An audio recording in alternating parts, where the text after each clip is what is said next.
Mhm. Good afternoon, sir. Good afternoon. Sir. Good afternoon, sir. Are you able to hear me? Good afternoon, sir. Sir, good afternoon, sir. Good afternoon, sir. Could you hear me? I'm not able to unmute myself. Is it Yeah, audible, can you hear me, sir? Yeah, you are audible. Can you hear me? Sir, I am Satish Babu. Hello, how are you, sir? We have fine, been talking sir, only fine, on the fine. mail and WhatsApp. Sir. Yeah. Sir, I am Dr. Govardhan Naidu. Sir. Hello, sir. How are you? Fine, sir. What about you, sir? Sir. I'm good, sir. I'm good, sir. Sir, I'm Pramila, madam. Hello, sir. madam. Good afternoon, sir. Nice to meet you, sir. Sorry, madam. Pleasure, madam. Pleasure to meet you, madam. We are so thankful for you, despite of having a busy schedule. And I must say a big thanks to you for the participation of this Constitution Day, sir. Sir, it's my pleasure, sir. It's my pleasure, sir. And I welcome you, a warm welcome to this program. one-day webinar on Constitutional Day with the Department of Political Science and Public Administration. And from the university side, we all welcome you to participate in this program. Thank you very much.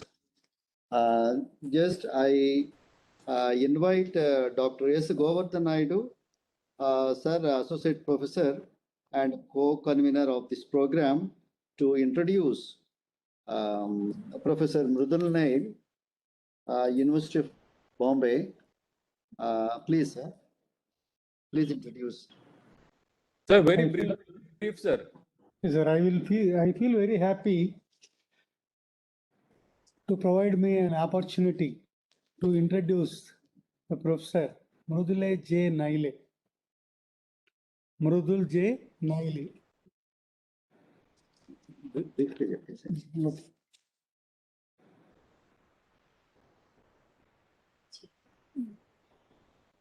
So he has more experience. Now he working as associate professor in political science department of civics and politics, University of Mumbai, and coordinator for the Department of Public Policy in the Department of Civics and Politics, University of Mumbai.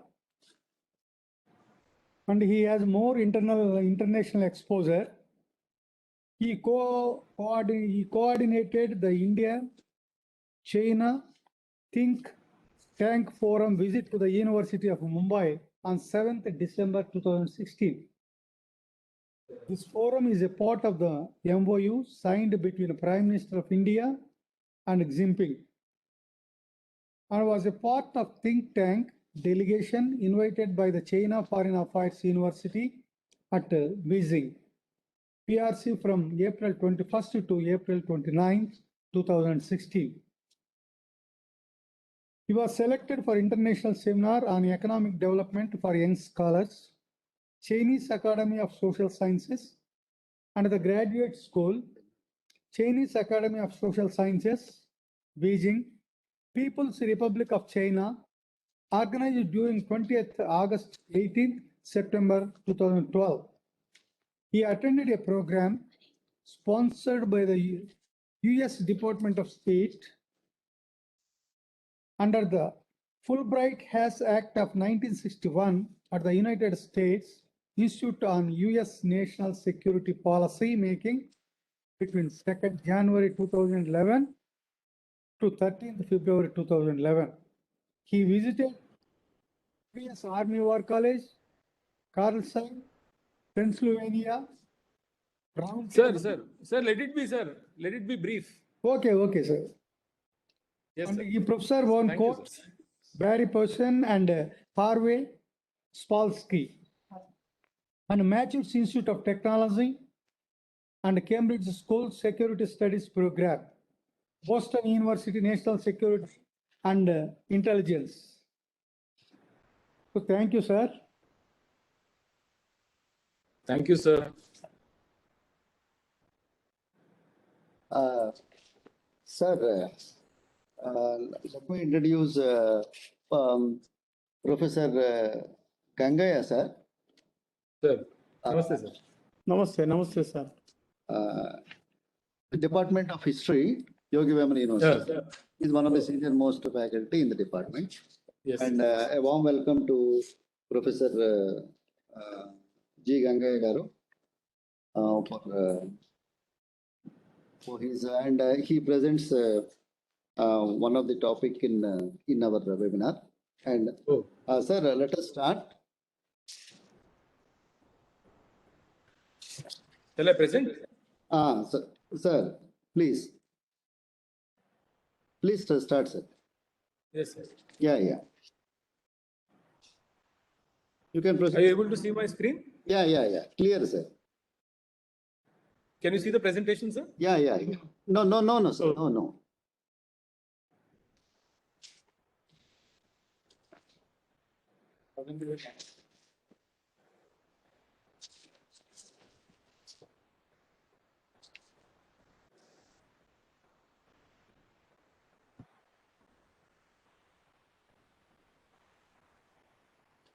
Okay, it says that this browser doesn't support sharing.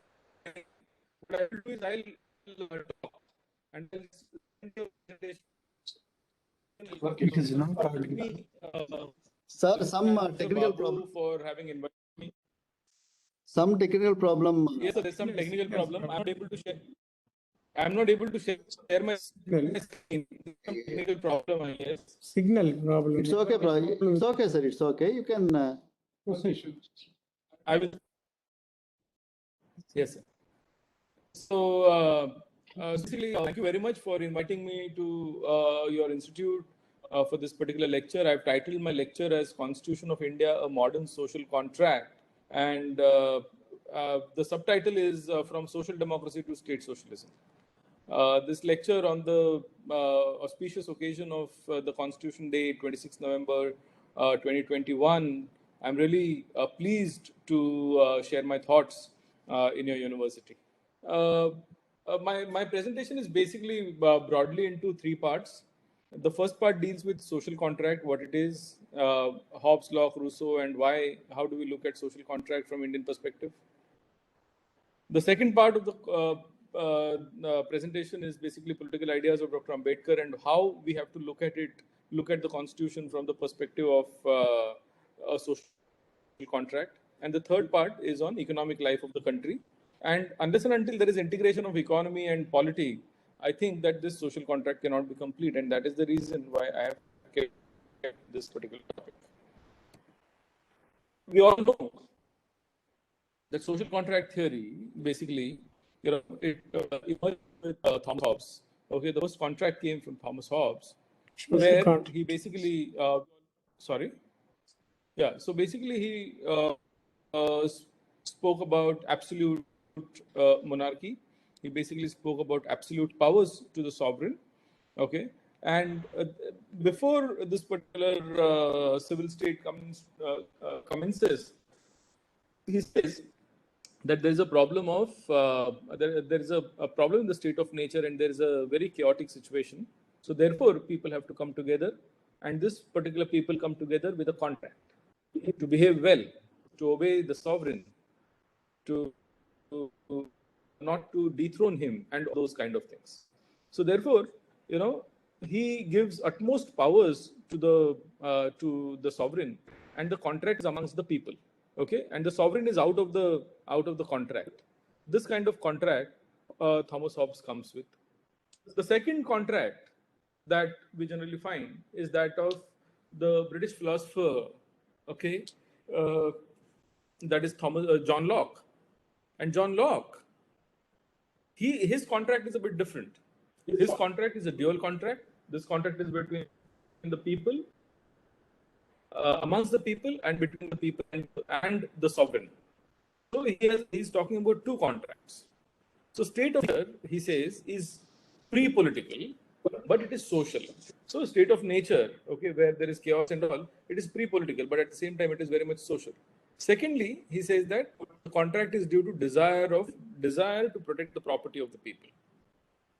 Third, he says contract is where the monarch or the sovereign is also a party to the contract. That is what he says. Fourthly, he says that people didn't surrender their rights. On the contrary, he says that people did not surrender their rights, and people have right to revolt if their rights are, abridged, or if the rights are violated by the state. He feels that law is an expression of will of people.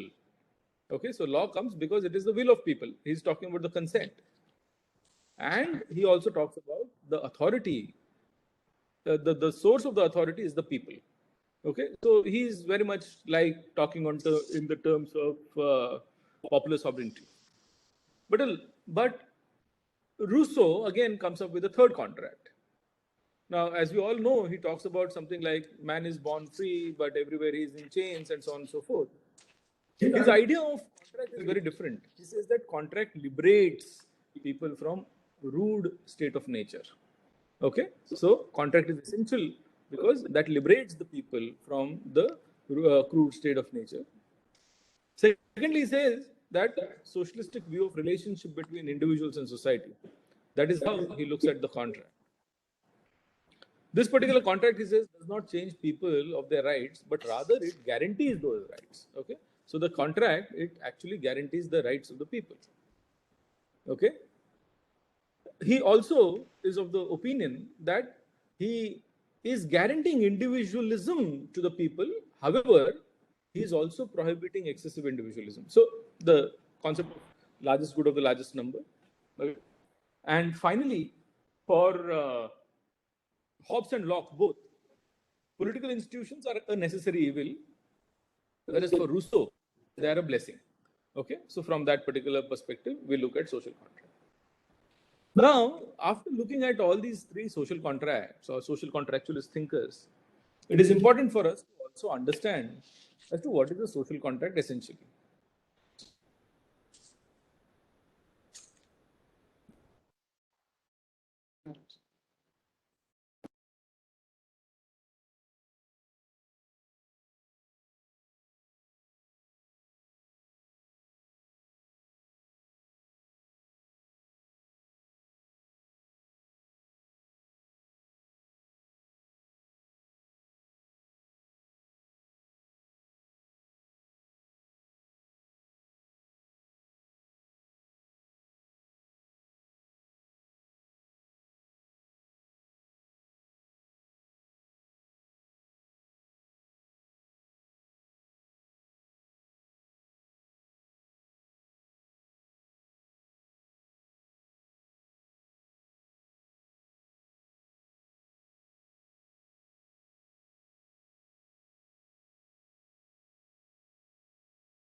Lecture संबोधन.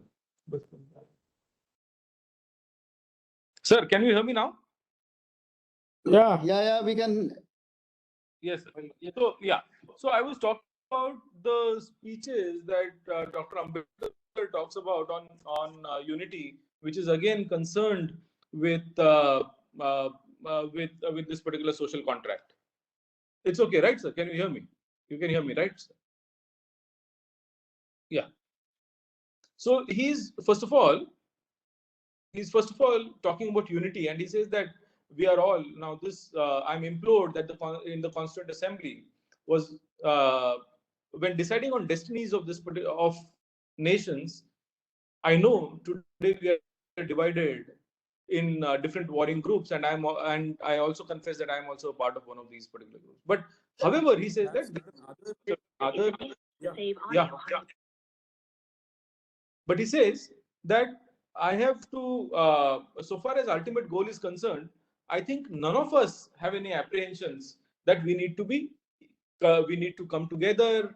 He says that our difficulty is how to make the heterogeneous mass, what we have today, take a decision in common and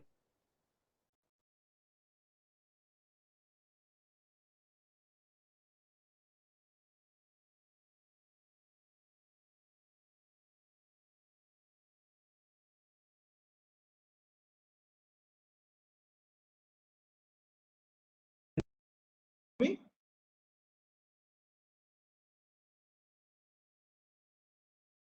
Hello, sir. No, sir, some problem with voice.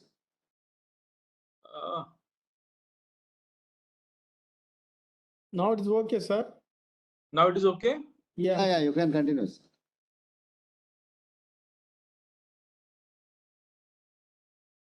Okay.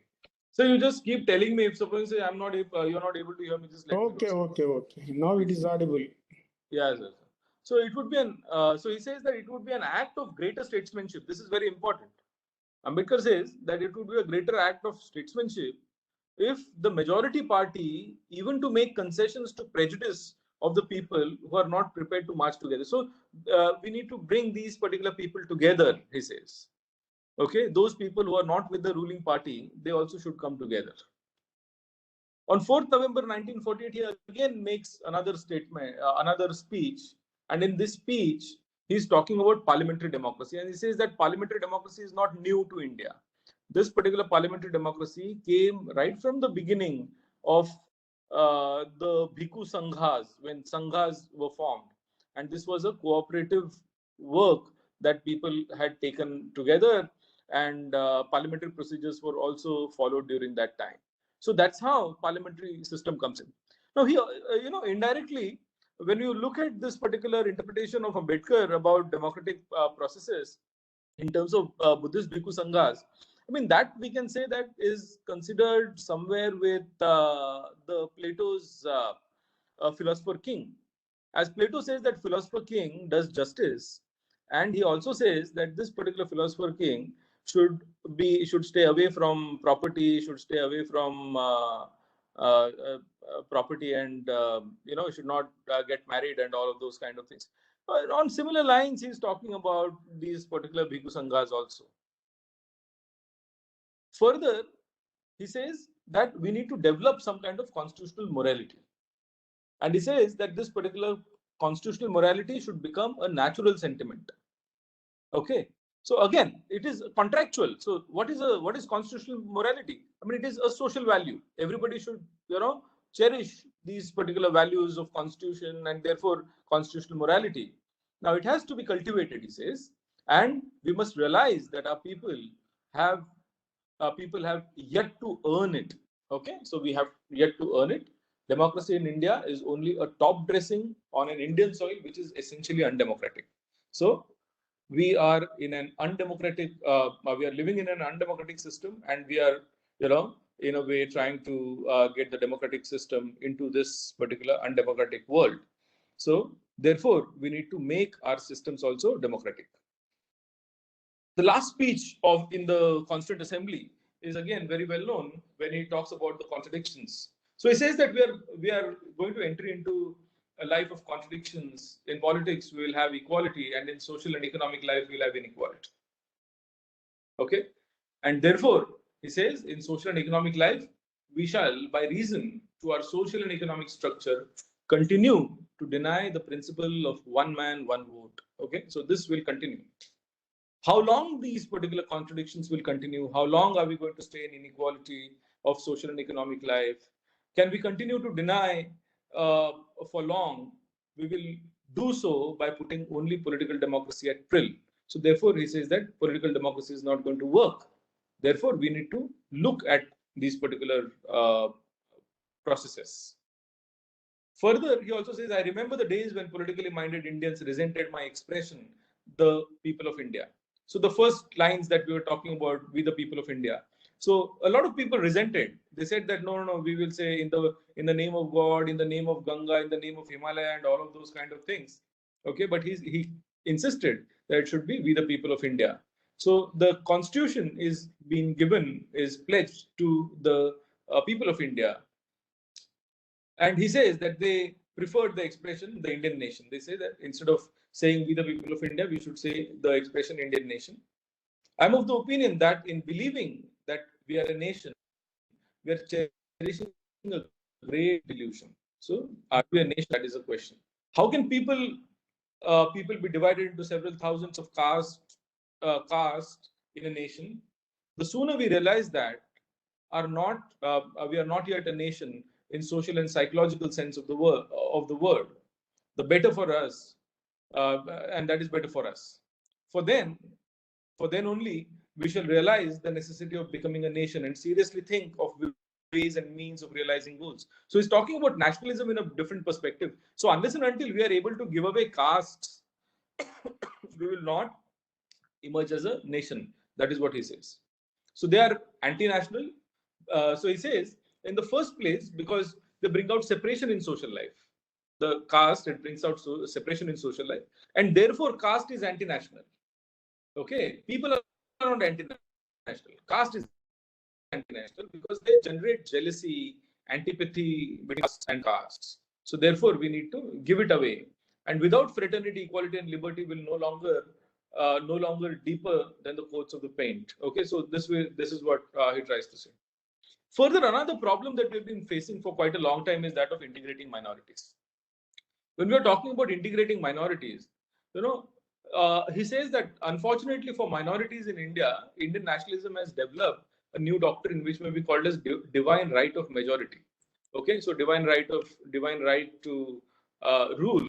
Instead of that, he's talking about divine right to majority, or majority to rule over the minorities. That is what he's talking about. And further, he says that any claim of sharing power by minority is called communalism. So that is the narrative that even now we have not come out of. Now, this particular speech comes from States and Minorities, where he says that anybody who's talking about power to the minorities may be called as communal, while monopolizing the whole power by the majority is called as nationalism. Now, see, after looking at all of these particular contradictions, after looking at all of these particular problems and the issue of, social democracy, then he says that how do we bring in the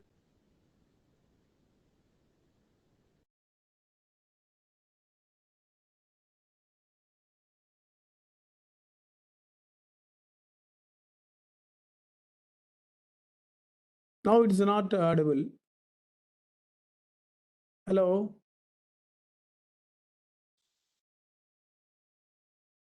Manapura.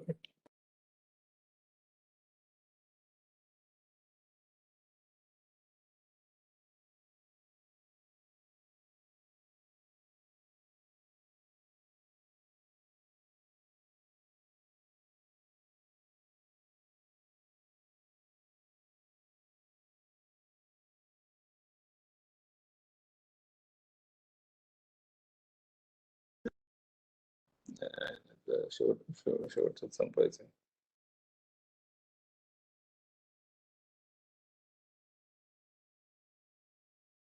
Can you hear me now, sir? Now it is audible. Yeah. So he talks about Buddhism. He says that Buddhism stands for pragmatism. It is philosophical. It is metaphysical narrative. And he says that in order to come out of, or in order to bring in this particular social contract, it is necessary that we need to be rational. We need to be we need to be reformist, and we need to be endowed with reason. If you're able to do these things, probably somewhere we will be able to emancipate the social systems from the evils of caste, and therefore this particular evil of caste and the social democracy can be brought into practice. So this is overall what I felt is should be, you know, this overall perspective of social contract that Ambedkar brings in. Apart from this, in economic aspects also, when we are looking at economic aspects, certain things like the labor movements that he led, okay, or the kind of programs that he did right from the beginning, or the kind of program. Yes, sir. Please come. Please come, sir. Sorry. Yeah. So the other programs, the other kind of work that he did, okay, these works are again considered to be very important, and based on those particular works, you generally find that people are that the social contract of the constitution can be set. So from that particular perspective, I'm looking at constitution and the social contract. I rest my case here, sir. Thank you very much.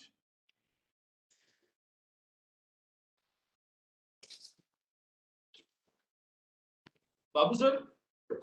Sir. Sir. So you have concluded the speech, sir, now? Yes. Yeah. Thank you so I'm much, sorry. sir. Yeah. Thank you so much, sir, for giving a philosophical inputs regarding the state of nature to the Ambedkar state of nature, and you have expressed a lot of philosophical questions like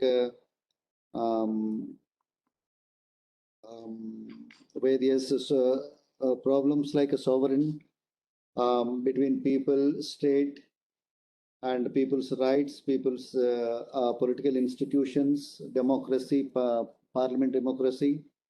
And you have also mentioned about the rationality and reason connected with the whole, the Ambedkar philosophy is connected with rationality, and the constitution itself should be in a rational form of practices. Thank you so much, sir, for giving a lots of philosophical inputs. Thank you, sir. Good evening.